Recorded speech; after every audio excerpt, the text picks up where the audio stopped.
नमस्कार साथियों, मेरा नाम है गौरव श्रीवास्तव और एक शुद्ध आध्यात्मिक विषय है परमात्मा का समग्र दर्शन। ईश्वर क्या है, यह यक्ष प्रश्न की सभी विद्वानों ने अलग अलग व्याख्याएं दी हैं।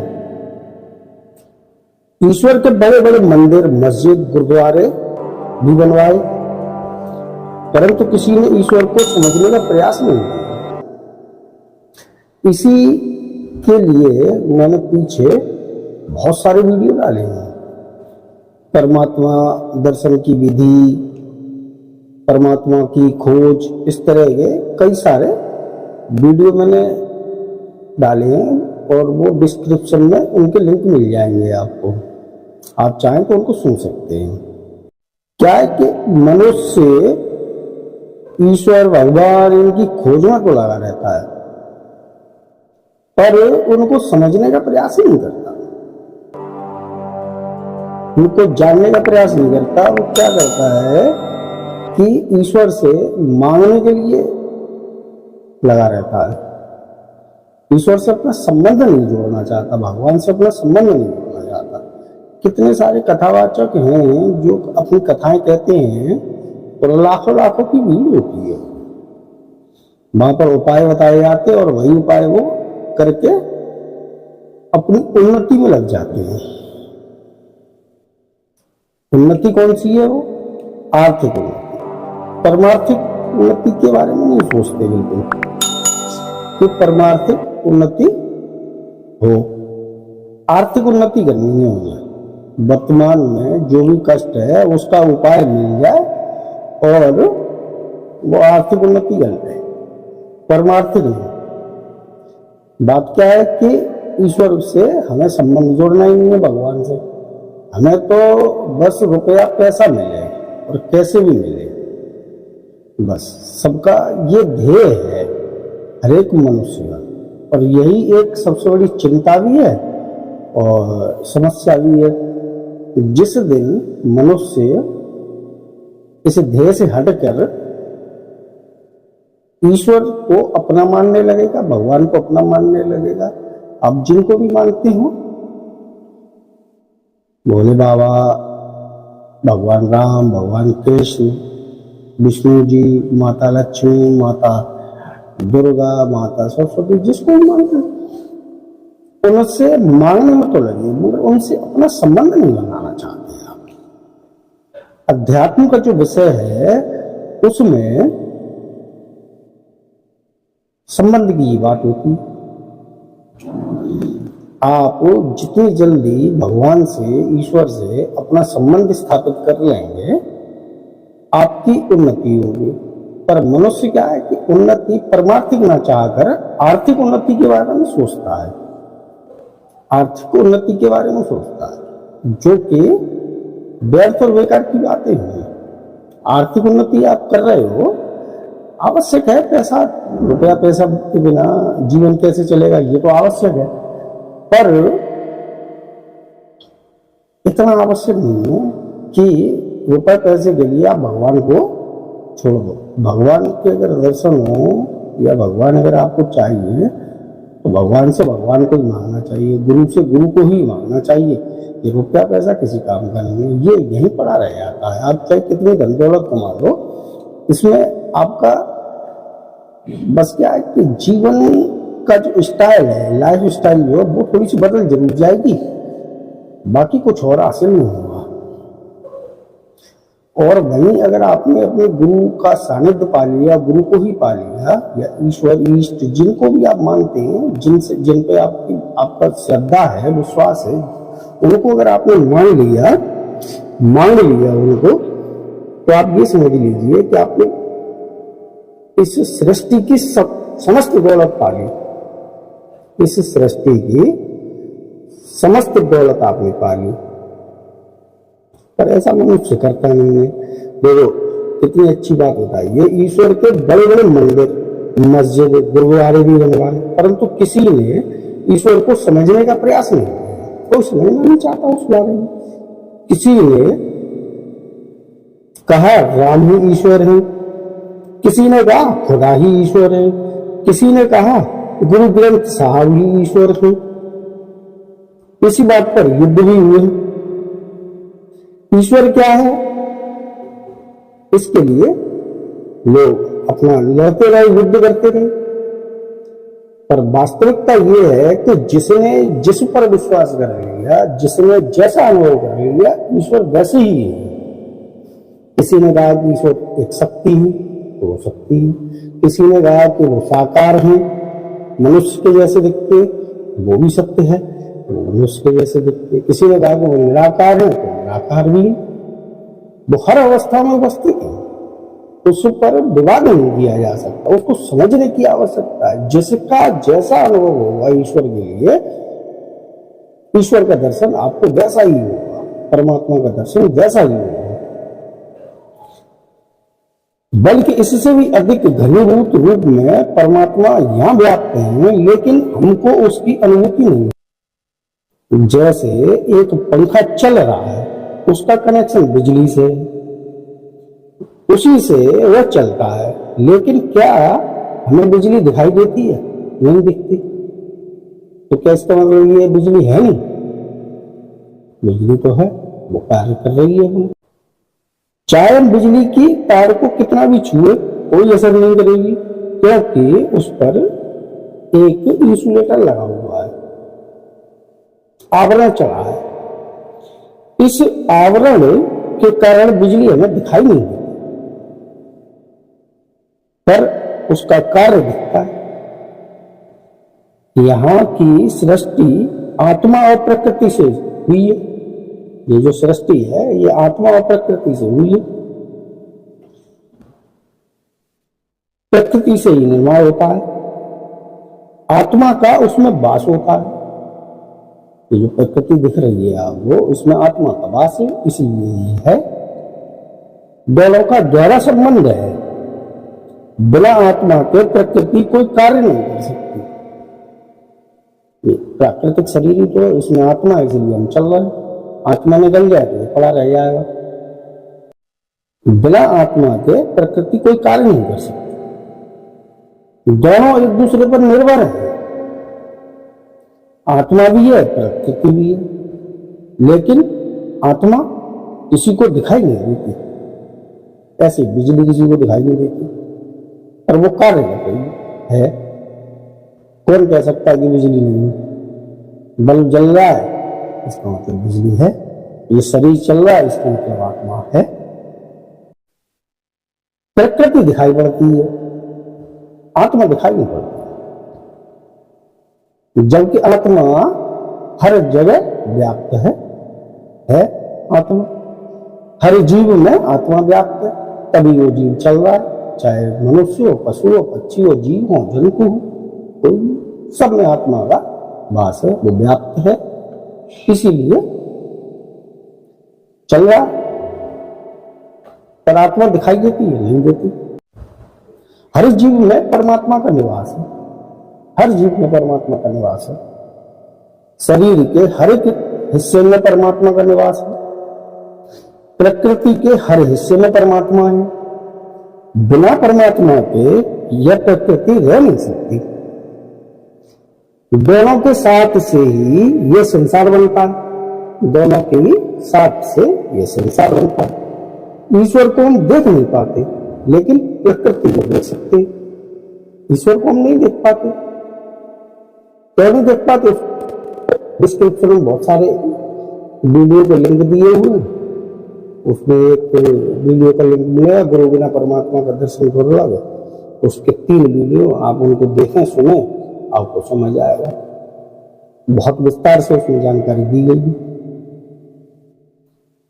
ईश्वर को हम देख नहीं पाते, लेकिन प्रकृति को देख सकते हैं।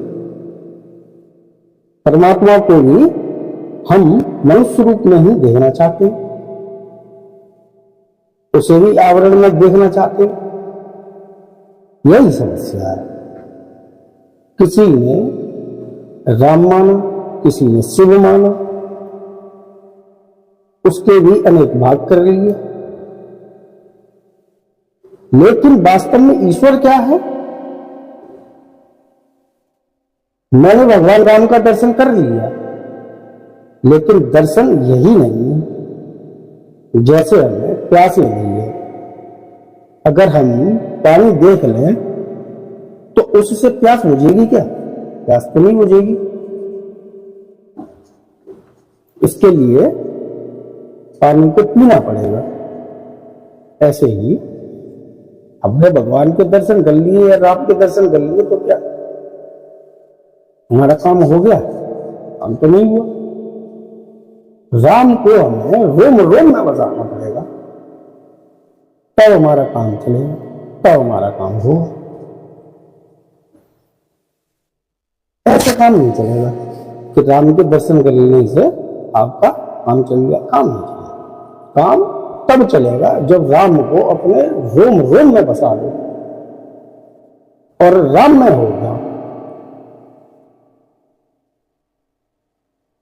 ऐसे ही हम यह तो देखते हैं कि परमात्मा राम मेरे सामने खड़े हैं, भगवान कृष्ण मेरे सामने खड़े हैं, लेकिन हृदय में उतारे नहीं तो मन बुद्धि वैसे ही अज्ञानी और शुष्क ही रह जाएंगे। अज्ञानी और शुष्क हृदय रह जाएगा। जिसने भगवान का दर्शन कर लिया या उनका ज्ञान प्राप्त कर लिया और उसके हृदय में कोमलता नहीं आई, उसका हृदय क्षेत्र कोमल नहीं हुआ, उसमें नम्रता विनम्रता नहीं आई, तो क्या दर्शन कर लिया आपने भाई? कुछ भी नहीं किया। हमें परमात्मा का दर्शन भी हुआ, लेकिन अंतर वैसा ही मलिन रहा। जैसे गीता में भगवान श्री कृष्ण अर्जुन जी के समक्ष विराट स्वरूप में प्रकट होते हैं, लेकिन अर्जुन का मोह या अज्ञान नष्ट नहीं होता। जबकि परमात्मा राम ने कहा कि ये मम दर्शन फल परम अनूपा, मम दर्शन फल परम अनूपा, जीव पाव निज सहज स्वरूपा। मेरे दर्शन का फल यही है, जीव अपने सहज स्वरूप में आ जाए। वही बात है कि आपके हृदय में कोमलता आ जाए, विनम्रता आ जाए, तब तो आपने उनका दर्शन किया। जब हृदय में कोमलता ही नहीं आई, विनम्रता ही नहीं आई, तो फिर फायदा ही क्या रहा उनके दर्शन करने का? कोई तो लाभ हुआ नहीं। उनके दर्शन का कोई तो लाभ हुआ नहीं आपको। सहज स्वरूप में हम तब आएंगे जब प्रकृति के बंधन से अलग हो जाए, प्रकृति के बंधन से अलग हो जाए। यानी जो ये माया के जाल हमारे ऊपर पड़े हैं, इनसे हम अलग हुए, इन सहज स्वरूप में आ जाए। फिर मेरा मेरा तेरा तेरा का चक्कर खत्म हो जाए, फिर हम का चक्कर शुरू हो जाए। हम सब एक है, हम सब तभी होगा जब हम सहज और सरलता में आ जाएंगे, तब हम परमात्मा के असली स्वरूप को जान पाएंगे, जिसे शास्त्रीय भाषा में समग्र दर्शन कहा जाता है। जीव अपने दुख के बंधनों से तभी छूट पाएगा जब उसे परमात्मा का समग्र दर्शन हो जाएगा। जो मनुष्य दिन रात अपने आप को ये कहने लगा है कि मैं दुखी हूँ, मैं परेशान हूँ, एंजाइटी है, टेंशन है और पता नहीं कैसा कैसे बातें कहते हैं, इसलिए क्योंकि वो माया के फेर में पड़ा, उनसे बाहर निकल गया है। कष्ट तो सबके जीवन में होते ही है। अगर कष्ट नहीं होंगे तो सुख का अनुभव कैसे करोगे? जब सुख आएगा तो उसका अनुभव कैसे करोगे? अगर कष्ट नहीं होंगे तो कष्ट तो सबके जीवन में होते हैं। ईश्वर के सहारे हो जाओ तो वो कष्ट आपको कष्ट नहीं लगेंगे और समय के साथ वो निकल जाएंगे। आपका जीवन आसानी से कट जाएगा, सुंदर हो जाएगा। जैसे बिजली की तार में करंट है, लेकिन मालूम नहीं चलता, पर जब बिजली की तार के इंसुलेशन को छीलेंगे, यानी जो उसके ऊपर आवरण चढ़ा है, जब उसे छीलेंगे, उसके ऊपर जो आवरण चढ़ा है उसे जब हटाएंगे, तब करंट का पता चलेगा। यानी तार के ऊपर जो प्लास्टिक चढ़ी हुई है, उससे दूसरे तार को जोड़ दीजिए प्लास्टिक के साथ, बल्ब आपका जलेगा ही नहीं, पंखा चलेगा। और जैसे ही उसके ऊपर का आवरण हटा, उस तार के ऊपर का आवरण हटा, वैसे ही करंट आ जाएगा। ऐसे ही आपको करना है। जो माया के आवरण आपकी आंखों पे और मस्तिष्क पे पड़ गए हैं, इनको बस हटाने मात्र ये है, फिर आपको परमात्मा का दर्शन हो। ऐसे ही परमात्मा और ये प्रकृति का जो संयोग हो गया है, हमें प्रकृति को हटाना होगा, तभी समग्र दर्शन होगा। हमारे परम पूज्य गुरुदेव कहा करते थे, एक जलाशय है, पानी बहुत भरा हुआ है, ऊपर काई हो जाती है। जब पानी भर जाता है, काफी समय से ठहरा हुआ पानी होता है, तो उसमें काई लग जाती है, हरे कलर की परत सी जम जाती है। आप लोगों ने देखा होगा, कहीं अगर पानी भरा होगा तो आपने देखा होगा कि जहां पानी भरा होगा गड्ढे में, तो उसमें एक हरे कलर की परत चढ़ जाती है, उसको काई कहते हैं, काई हो जाती है। तो उनमें पानी का भान नहीं रहता, तो पानी दिखता नहीं है। काई जब चढ़ जाती लग जाती है उस पानी में, तब फिर वो दिखाई नहीं देता पानी, वही रह जाता है, काई काई दिखती है। ऐसे ही यहां पर भी परमात्मा सर्वव्याप्त है, लेकिन प्रकृति रूपी जो काई हो रही है, उसे हमें हटाना है, तभी परमात्मा का दर्शन हो जाएगा। ये जो काई हमारे मन और मस्तिष्क पर लगी है, इसको बस हटाना है, इसके हटते ही परमात्मा का दर्शन हो जाएगा। स्वामी रामकृष्ण परमहंस जी को मां काली जी का साक्षात दर्शन होता था। वो माता काली से साक्षात बात करते थे। इसके कई सारे उदाहरण मिलते हैं। आप स्वामी रामकृष्ण परमहंस जी के ग्रंथ पढ़िए, आपको उनमें पढ़ने को मिलेगा। पर पढ़े को समय तो है नहीं पढ़ने के लिए, पढ़ेंगे तो उसमें मिलेगा आपको। वह माँ से बात करते थे। एक महात्मा आए, बोले, माँ क्या केवल मंदिर में ही? काली माँ क्या केवल मंदिर में ही, इससे बाहर कहीं नहीं? अरे माँ तो सर्वत्र है, इस मंदिर से बाहर हर जगह। साधना कराई उनको और ठाकुर को एक अवस्था में ले गए, जहां उन्होंने देखा मां तो सर्वत्र व्याप्त है, मंदिर में ही नहीं, मां हर जगह पर विद्यमान। हमें भी उस अवस्था में जाने के लिए गुरु प्रदत्त साधनाएं करनी है। किसी गुरु को हमें धारण करना पड़ेगा, वो हमको उस अवस्था में ले जाएंगे, वो हमको परमात्मा का दर्शन कराएंगे। क्यों? क्योंकि हमारे मन पर, आंखों पर, मस्तिष्क पर ऐसे पर्दे पड़े हैं जिन्हें हम स्वयं नहीं हटा पाएंगे। उन्हें हटाने के लिए हमें किसी समर्थ सतगुरु का साथ चाहिए, वही हमारे ये आवरण हटा पाएंगे।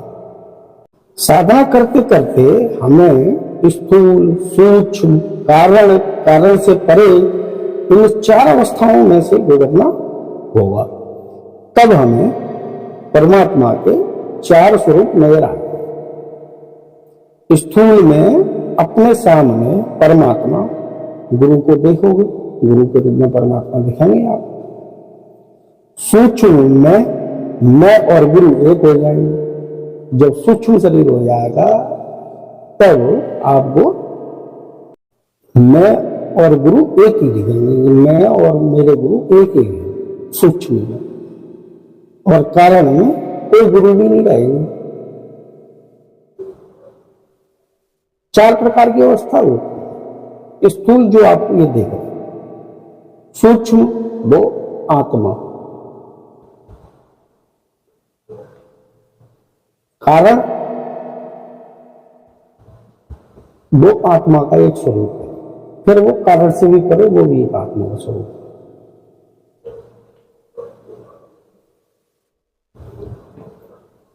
चार तरह के शरीर होते, वही आगे बताया। स्थूल में अपने सामने परमात्मा गुरु के रूप में दिखेंगे, सूक्ष्म में मैं और गुरु एक हो जाएंगे, कारण में कोई गुरु नहीं रहेंगे, और इससे भी परे जहां कुछ भी नहीं होगा, गुरु भी नहीं और मैं भी नहीं, केवल परमात्मा होगा, ना केवल परमात्मा होगा। हमें भी सूक्ष्म से कारण और कारण से परे जाना। इन चारों अवस्थाओं को मैं जान लूंगा तो वास्तव में परमात्मा का समग्र दर्शन होगा। मुझे उस अवस्था तक जाने के लिए साधना करनी है। संतों ने इसका उपाय दिया है। संतों ने कहा, जैसे हम गिलास में पानी पीते हैं और पानी मेरे शरीर के हर अंग में भर जाता है, वैसे ही हमें परमात्मा को अपने अंदर भरने की साधना करनी होगी। जब परमात्मा हमारे स्थूल सूक्ष्म कारण में भर जाएगा, तब हम प्रकृति से अलग हो जाएंगे और परमात्मा का असली स्वरूप जान पाएंगे। हमारे गुरु महाराज ने भी हमें यही साधना दी। उन्होंने प्रकाश की साधना दी, जिसमें प्रकाश के माध्यम से गुरु या परमात्मा को अपने अंदर भरना होता है। जैसे जैसे हम गुरु या परमात्मा की शक्ति को अपने अंदर भरेंगे, वैसे वैसे हम अपने गुरु से स्थूल सूक्ष्म कारण में जोड़ते जाएंगे। अर्थात परमात्मा मेरे मन में, बुद्धि में, मेरे अहम में भर जाएगा। मेरी वृत्तियां, मेरे विचार, मेरा स्वभाव बदल जाएगा, सब कुछ बदल जाएगा। मेरे संपूर्ण व्यवहार में सरलता, सहजता और कोमलता आ गई। ये सबसे बड़ी बात है। जो परमार्थ पथ पर सफर करते हैं लोग, उनका स्वभाव सहज, सरल और कोमल होता है। उनमें किसी भी तरह का अहंकार बचता नहीं, सब कुछ समाप्त होता है। वाणी सरल और मीठी हो जाती, अभिमान होता ही नहीं। सत्य, अहिंसा, अपरिग्रह, अस्त्य, ब्रह्मचर्य, यह 5 ईश्वरी गुण आने लगेंगे, जो समग्र दर्शन के लिए प्रमुख है। जीवन में सत्य हो, असत्य, किसी की चोरी नहीं, अपरिग्रह, ज्यादा की इच्छा नहीं, अहिंसा, किसी को कोई नुकसान ना पहुंचाना, ब्रह्मचर्य, हर समय परमात्मा अथवा गुरु का चिंतन। ये 5 चीजें बहुत बड़ी बात है। ये 5 चीजें तब आप भरेंगी, तब आप में ईश्वर बन जाएगा।